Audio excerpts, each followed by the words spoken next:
Hey guys, welcome to my channel. I'm Jake the Fate, and in this video, I'm going to be doing another review and demo on another affordable guitar.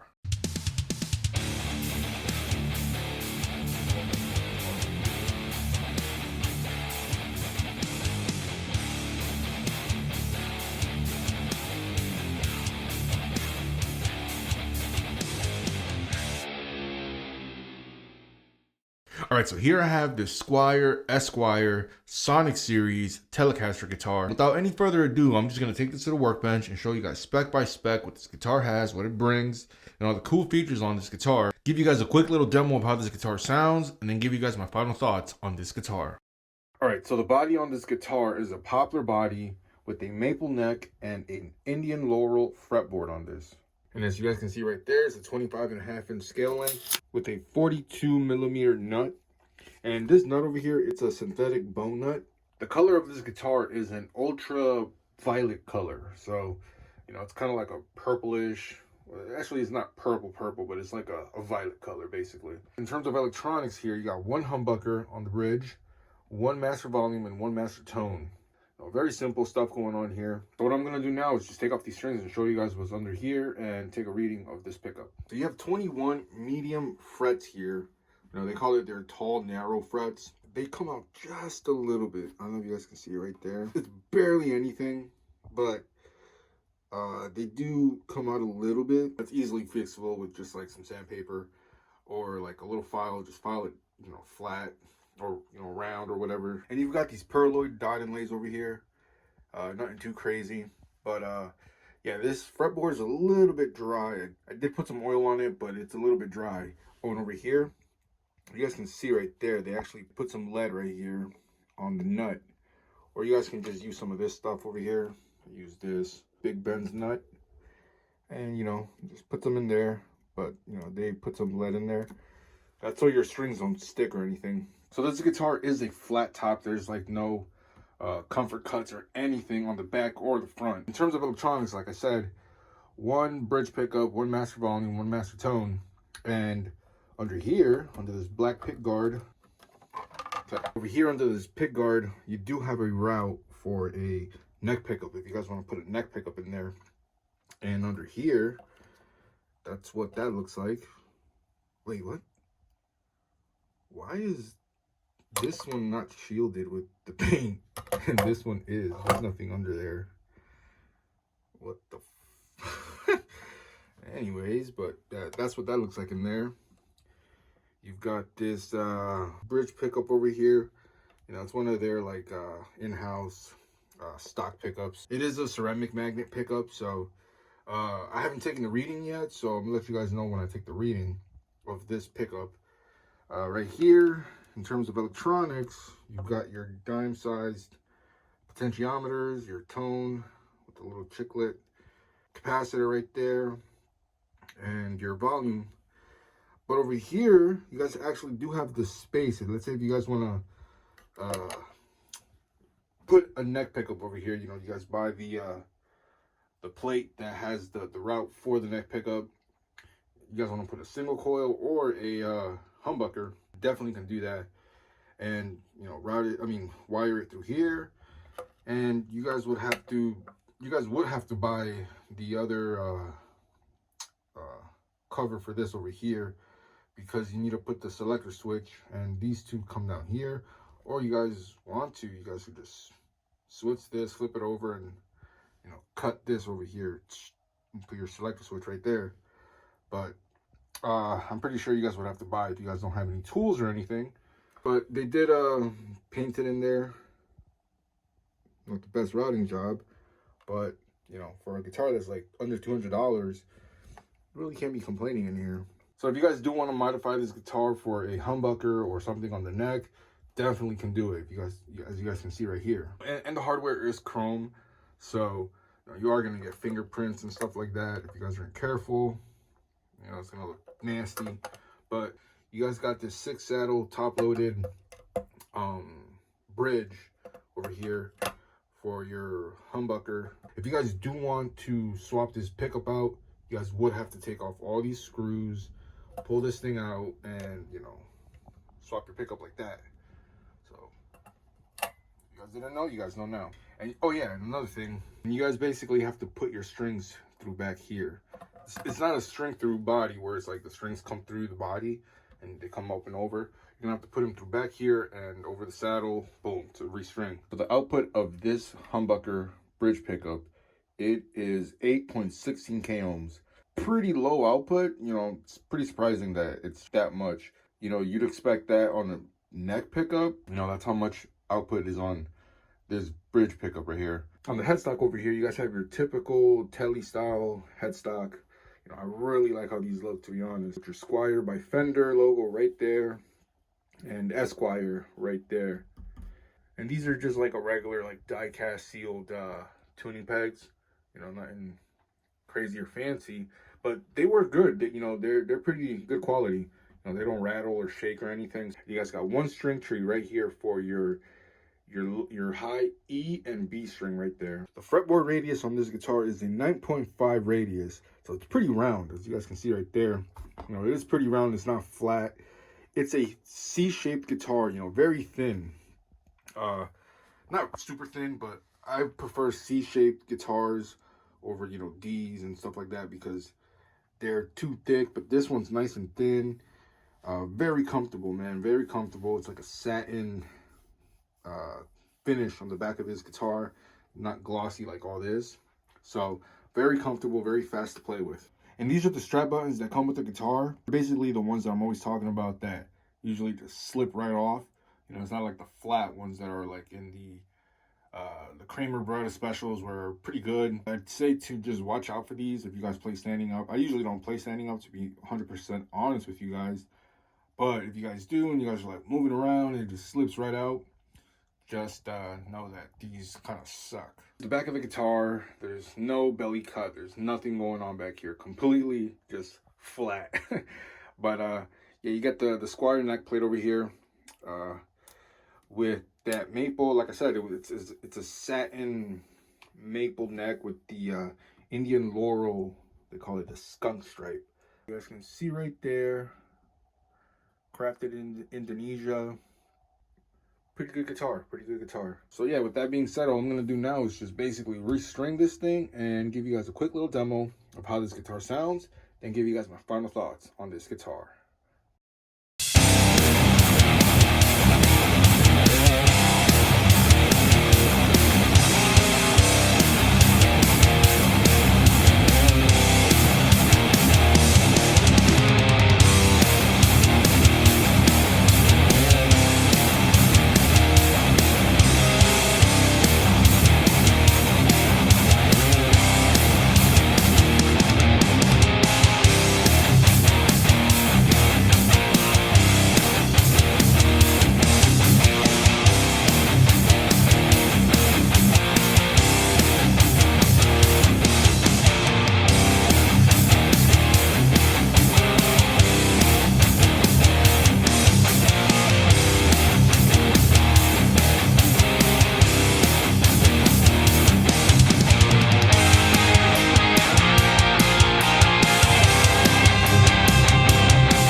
All right, so there it is, the Squier Esquire Sonic series, and that's a bit of a tongue twister right there. So what do I think about this guitar, man? Honestly, it's a great guitar. You know, I have a huge love for Telecaster shaped guitars. I have owned a few Telecasters with the single coils and all that stuff, like the butterscotch and everything.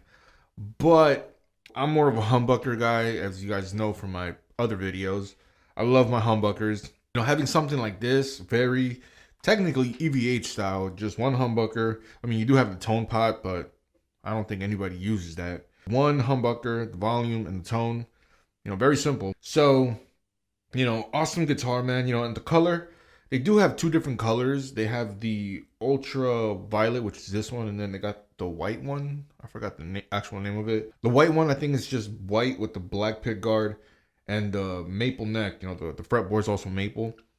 But honestly, I think that one looks a lot better. Personally, I think it looks better because, you know, it's got the black.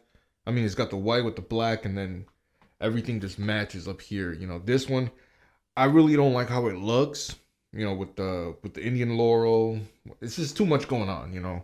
But I like how Indian Laurel and Rosewood feels over Maple, just because, you know, I like how it feels. You know, I went with this one. Plus, my wife actually likes how this color looked, so I had to go with the purple one. And usually, I don't go for colors like this, but since she actually liked it, I was like, you know what, I guess I'll try it. You know, every bright colored guitar that I have is because of her. So sorry if it's not metal enough. It can metal if you guys walk onto stage with something like this and they're like, oh god, over here coming out with Barney colors. You'll surprise them. But it's a great guitar. So the only little flosses that I saw were, like I said, were the fret ends over here. Very minor, very minor. All you really need to do is just, you know, grab some sandpaper or like a file and just like file it down just a little bit. It's not too bad. Another thing was when you go to restring this thing, man, like you're gonna have to like put it in, and it kind of goes under it. It wants to go like underneath the saddle, so because it goes under it and then it comes over the saddle. So I had to use like a little tweezer to like go back here and to like try to pick it up and pull it. But you know, that's the only thing that was kind of annoying. The tuners, perfectly good tuner. I've had guitars that are like way more expensive than this, like probably 4 times expensive, and those things come out of tune like that. But with this thing, probably twice I had to retune it, and I think it was because I put brand new strings on it. Another thing I had to do was file down the nut a little bit, because I use thicker gauge strings. Not for the high strings, just because I use 10 to 52s, so it's pretty standard for the high strings, but for these, it's a little bit thicker, so I had to like file it down a little bit. And as you guys saw, there was a little bit of lead in there. So, you know, I actually thought of that, which is pretty cool. It's a very good guitar for a beginner to intermediate guitar player.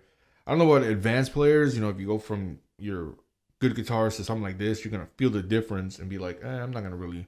But, you know, it's a great guitar. I've been playing guitar for more than 15 years, and I wish that they had something like this when I first started, because my first Stratocaster Squier starter pack, oh my lord, I freaking hated that thing. It would not stay in tune. The tuners were garbage, everything.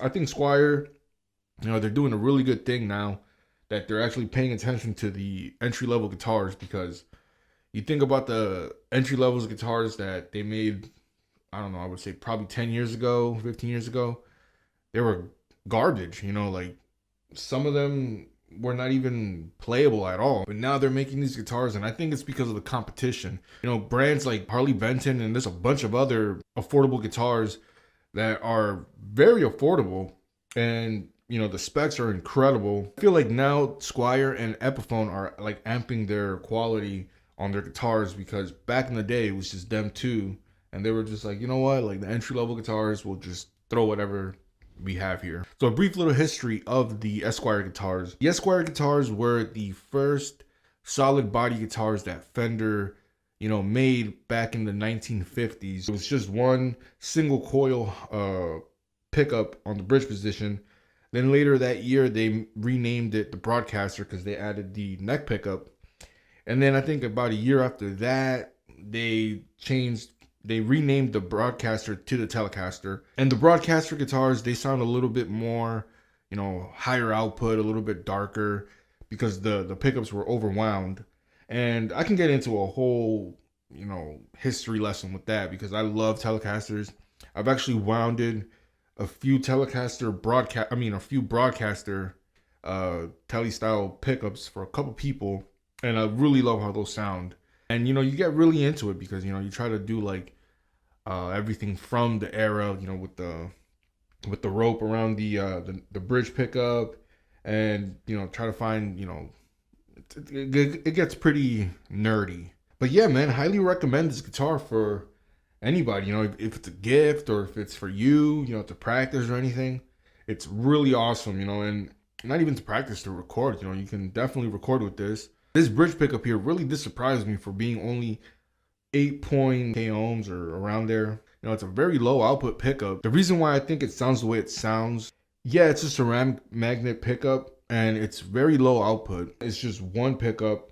You know, there's no other magnetic pull coming from anywhere else. It sounds very, not tinny, but very trebly. So since the fact that it sounds very trebly, it kind of gives it that sound. And you add a little bit more gain to it. And you guys already know what I use. I only use my Boss Katana into my 5150 overdrive and straight into the interface. And I don't really like to mess around with that stuff because it's too much. You know, I really did enjoy how this pickup sounds. Would I swap it out? I probably would, which leads me to my next idea. So while I was over there at the workbench, I thought of this idea, right? I was thinking about the Brad Paisley custom Fender Esquire guitar that he has. And with his guitar, he's got, you know, it's an Esquire looking guitar. It's only got the bridge pickup, but underneath his pick guard, he's got a neck pickup under there. That's why you see the pickup selector switch. So I'm thinking about doing something like that for a future video, of putting a neck pickup under here because you do have it routed out for it. But I'm not going to put a pickup selector switch here. Everything's going to be the same. Everything's going to look like it's, you know, you just bought it. But in reality, there's going to be a little secret that I'm going to show you guys how to do that. So if you guys want to see how that's going to come out, stay tuned for the next video. But yeah, I hope you guys enjoyed this video and found it useful in any way, shape, or form. If you guys are trying to get one of these guitars, you know, very, very awesome guitar. Don't forget to like, comment, and subscribe because that's all I do on this channel. Reviews, demos, wiring stuff, guitar builds, and all that kind of cool stuff. So with that, guys, I'll catch you guys on the next one.